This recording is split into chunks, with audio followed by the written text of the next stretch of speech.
सद्गुरु, शादी कितनी ज़रूरी है और मुझे ये कैसे पता चलेगा कि ये मेरे लिए सही रास्ता है? क्या आप शादीशुदा हैं? नहीं।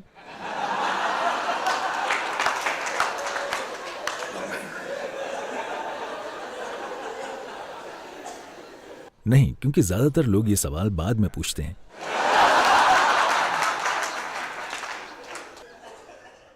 आप सही समय पर पूछ रहे हैं।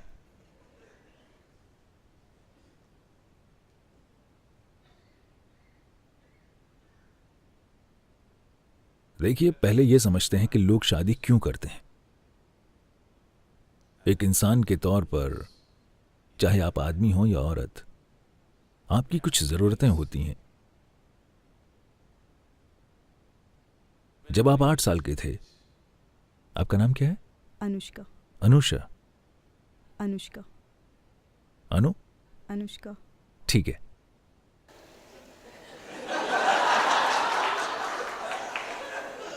अगर आप शादी करेंगी तो हम आपका नाम आधा काट देंगे, हम आपको अनु बना देंगे। क्योंकि शादी करने के लिए आपको संस्कृत विद्वान कहां मिलेगा।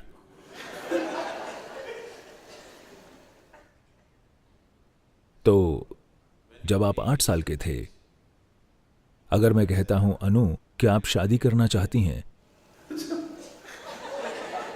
वो बकवास लगती है ना? मेरा मतलब है, तब उस सवाल का कोई मतलब नहीं था। हाँ, उस सवाल के कोई मायने नहीं थे। अगर मैं आपसे तब पूछता जब आप 6 के थे, तो उसका कोई मतलब नहीं होता। जब आप 8 के थे, तो ये इस पर निर्भर करता है कि आपका परिवार किस तरह का है। ये या तो एक मजाक होता, या आप इसका विरोध करते, या इसे वाकई समझे बिना आप हाँ कह देते। अगर मैं ये सवाल आपसे 14 साल की उम्र में पूछता, तो आप थोड़ा शर्माते, क्योंकि आप सोचने लगे थे।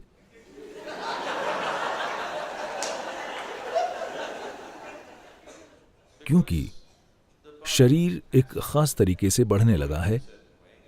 Hormones have started infecting the intelligence.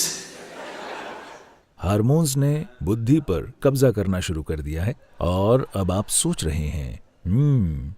अगर मैं आपसे 18 साल की उम्र में पूछता हूं, तो आपकी परवरिश के माहौल के आधार पर आपका जवाब स्पष्ट रूप से हाँ या नहीं होगा। अभी नहीं या बिल्कुल नहीं, ये इस पर निर्भर करेगा कि आपके साथ 14 से 18 के बीच क्या हुआ है। हाँ, तो अब ये अच्छा है कि उन सभी पड़ावों से गुजरने के बाद अब आप खुद सवाल कर रहे हैं, न कि मैं आपसे पूछ रहा हूं या आपके माता पिता आपसे पूछ रहे हैं। आप खुद ये सवाल पूछ रही हैं, क्या मुझे शादी करने की जरूरत है? तो जरूरतें होती हैं। जब आप एक इंसान के रूप में होते हैं, तो शारीरिक जरूरतें होती हैं, भावनात्मक जरूरतें होती हैं, मानसिक जरूरतें होती हैं, सामाजिक जरूरतें होती हैं, आर्थिक जरूरतें होती हैं। ये सारी चीजें होती हैं।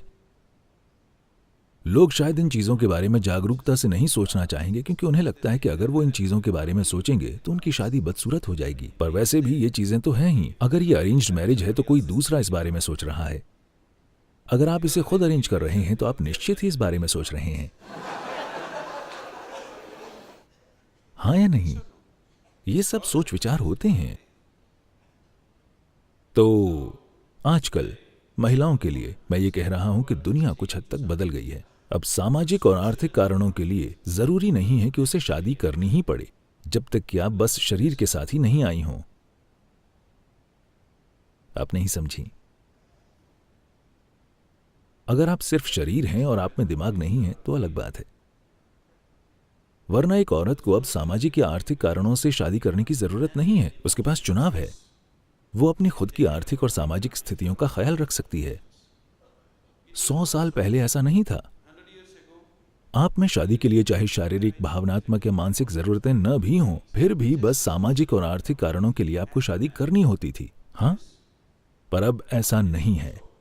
ये थोड़ी बहुत आजादी है। अब आपके शादी करने के कम से कम 2 कारण खत्म हो गए हैं। अब आपको बाकी 3 पर विचार करना है। बस, क्या आपको मानसिक तौर पर एक जीवन साथी की जरूरत है? क्या आपको जीवन साथी की भावनात्मक जरूरत है? आपकी शारीरिक जरूरतें वे कितनी प्रबल हैं? आपको इसे अपने हिसाब से देखना होगा। यह कोई सामाजिक नुस्खा नहीं है कि हर कोई शादी करे या हर कोई शादी न करे। यह कारगर नहीं होगा।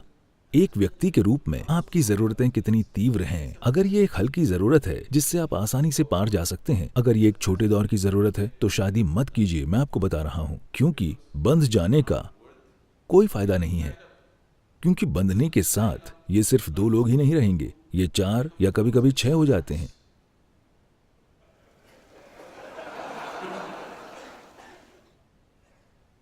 मैं ये नहीं कह रहा हूं कि यह गलत है। क्या आप इसे चाहती हैं? यही सवाल है। हर इंसान को खुद के लिए सोचना चाहिए, न कि सामाजिक मानदंड से चलना चाहिए। सामाजिक चलन चाहे जो भी हो, मैं शुरू से ठीक यही बात कह रहा था। आप आध्यात्मिक सिर्फ तभी बनते हैं जब आपके चुनाव 100% खुद के होते हैं और आप दूसरी ताकतों से प्रभावित नहीं होते।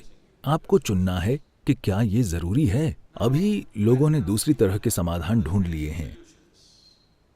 पश्चिम में और भारत में भी काफी हद तक ये होने लगा है। ठीक है, हम शादी नहीं करेंगे, हम दोनों बस साथ रहेंगे, हम लोग साथ साथ रहेंगे। तो ये साथ रहना, अगर आप बस एक इंसान के साथ रह रहे हैं तो ये वैसे भी शादी ही है, ठीक है, चाहे आपके पास शादी का सर्टिफिकेट हो या ना हो। पर अगर आप सोच रहे हैं कि आप हर सप्ताह अपना साथी बदल सकते हैं, तब आप खुद को एक गंभीर नुकसान पहुंचा रहे हैं। क्योंकि जैसे आपके मन में याददाश्त होती है, वैसे ही आपके शरीर में याददाश्त का भाव बहुत अधिक प्रबल होता है। इसी वजह से हम आपको ऐसे स्थानों में ले जाते हैं, भले ही आप तार्किक रूप से कुछ न समझें। उन्होंने लगातार ऊर्जा के स्थान और दूसरे प्रकार की संभावनाओं के स्थान इसलिए बनाए हैं क्योंकि शरीर उसे आत्मसात कर लेगा और याद रखेगा। शरीर की याददाश्त का भाव बहुत प्रबल होता है। शरीर इसे आत्मसात कर लेगा और याद रखेगा। हो सकता है आप हिमालय को भूल जाएं, लेकिन शरीर हिमालय को नहीं भूलेगा, ये हमेशा याद रखेगा। आप भूलने की बीमारी के कारण पूरी याददाश्त खो सकते हैं, लेकिन भौतिक शरीर में यादें बनी रहेंगी। शरीर इसे नहीं छोड़ेगा। बस क्योंकि आपने अपनी याददाश्त खो दी है, तो इस वजह से आप अपने कर्म तक को नहीं खोने वाले हैं। तो शारीरिक नजदीकी को हमेशा से, यहां इस परंपरा में इसे ऋणानुबंध कहा जाता है। ये शरीर याददाश्त का एक गहरा भाव विकसित कर लेता है और इस तरह की बहुत सारी यादें एक खास स्तर का भ्रम और एक खास स्तर की पीड़ा पैदा करती हैं।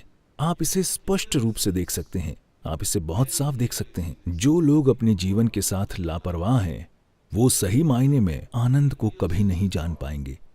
वे बस वैसे ही रहते हैं। कृपया आप इसे अपने आसपास ध्यान से देखें। ये साफ दिखता है। जो लोग अपने शरीर को लेकर अनुशासित नहीं हैं, वे कभी पूरी तरह से हंस नहीं सकते, नहीं पूरी तरह से रो सकते हैं। वे ऐसे बन जाते हैं क्योंकि एक ही जीवन काल में भौतिक शरीर में भ्रमित होने वाली यादें कई ऐसे प्रभाव डालेंगी। तो इन जरूरतों को पूरा करने का ये कोई समाधान नहीं है। तो आप या तो शादी कीजिए या शादी मत कीजिए कि आप इन जरूरतों से परे चले जाइए। लेकिन ये ऐसी चीज है जिसे आपको निजी तौर पर देखना होगा कि मेरी जरूरत कितनी तीव्र है। अगर आप स्पष्टता से और समाज से प्रभावित हुए बिना इस पर गौर करना चाहते हैं, तो हमेशा सबसे अच्छा ये होगा कि आप 1 महीने की छुट्टी लें, आश्रम में रहें और बस ध्यान करें। जब आप निर्णय ले लें, तब आपको स्पष्टता की स्थिति में होना चाहिए। किसी से प्रभावित होकर नहीं, न तो गुरु के द्वारा और न ही समाज के द्वारा। आप किसी से प्रभावित न हो। खुद को स्पष्टता की एक खास अवस्था में लाइए। उस स्पष्टता में देखिए कि आपकी जरूरत क्या है, आपकी जरूरत वाकई कितनी तीव्र है। अगर ये जरूरी नहीं है तो बात खत्म। एक बार जब आप फैसला कर लें तो उस दिशा में मत देखिए। अगर आप उस तरफ जाने का फैसला लेते हैं तो इस तरफ मत देखिए, बस वही कीजिए। आपको इनमें से एक चीज करनी चाहिए। अगर आप बीच में लटके रहेंगे तो आप लगातार भ्रम की अवस्था में रहेंगे, ये या वो। सबसे अच्छा क्या है, क्या सबसे अच्छी चीज है? सबसे अच्छी चीज कुछ नहीं होती है। जहां भी जो भी आप करना चुनते हैं, अगर आप उसे पूरे दिल से करते हैं तो ये बहुत बढ़िया बात है। फिर भी ये सबसे अच्छी चीज नहीं है, क्योंकि दुनिया में कुछ भी सबसे अच्छी चीज नहीं है। जो आप कर रहे हैं उसमें अगर आप वाकई खुद को झोंक देते हैं तो ये बहुत अच्छी बात है, लेकिन ये सर्वश्रेष्ठ चीज नहीं है। सर्वश्रेष्ठ में दूसरे लोग शामिल होते हैं, है ना? बेस्ट का मतलब है, बेस्ट सौदे का मतलब है कि आप हर किसी से बेहतर हैं। इसमें दूसरे लोग शामिल हैं। ये खुद को हराने की प्रक्रिया है। जिस पल आप सर्वश्रेष्ठ करने की कोशिश करते हैं, आप खुद को हराने की प्रक्रिया पर आ जाते हैं। मैं एक शानदार चीज कर रहा हूं, इसमें कोई दूसरा शामिल नहीं है। मैं बस सड़क पर चल रहा हूं। मुझे लगता है मैं एक शानदार काम कर रहा हूं। मैं सबसे अच्छा काम नहीं कर रहा हूं।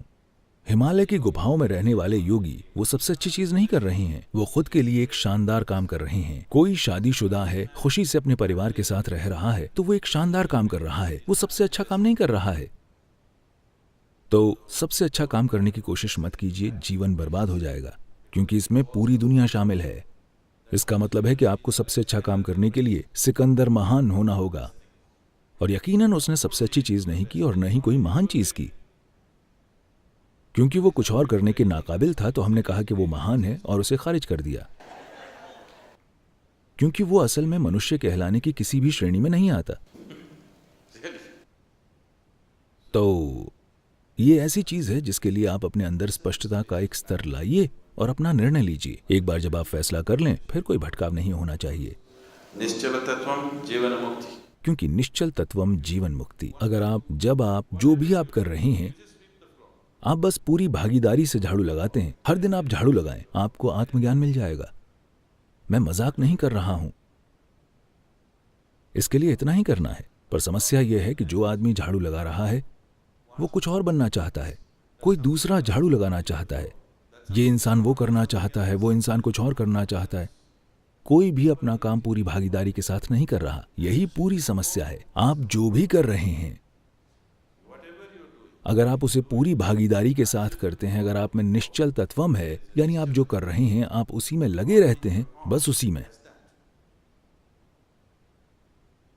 हिमालय की सड़कों पर गाड़ी चलाना आपके साथ यही करता है। ट्रैकिंग या पर्वतारोहण भी आपके साथ यही करता है। जब आप ये काम करते हैं तो आप कुछ भी और नहीं कर सकते। आप कुछ और करने की कोशिश करेंगे तो वो आपका आखिरी काम होगा। अगर आप इन सड़कों पर अपनी गाड़ी वाकई तेज चलाते हैं तो आप सिर्फ वही कर सकते हैं। अगर आप कुछ और करने की कोशिश करते हैं तो वो आप आखिरी काम कर रहे होंगे। तो आप अपना जीवन उस तरीके से जिएं, आप जो भी कर रहे हैं आप बस पूरी तरह वही करें।